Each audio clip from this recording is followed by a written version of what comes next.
More than 3,000 people attended Dunedin's ID Fashion Week this year, and it was estimated to inject over $2 million into the local economy.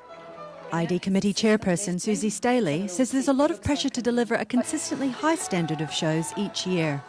Very high because we're dependent on a number of things. First of all, being able to acquire international guests of that standing and New Zealand designers, because we had Yvonne Bonetti as a guest designer. And of course we're dependent on what funds we have going forward.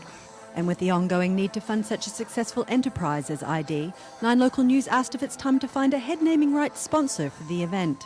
We haven't had a major naming rights sponsor for probably 7 years or 6 or 7 years. So we have done this with a collection of sponsors, and actually we're quite happy with that. What we would like is a couple more substantial sponsors who could become part of our major sponsor family, because that would give us financial security going forward. Staley says she thinks the days of the naming rights sponsor are possibly gone, except for major sporting events. And I think sponsors want to work in partnership with the event to leverage their own sponsorship and their own branding, and that's what we're looking for.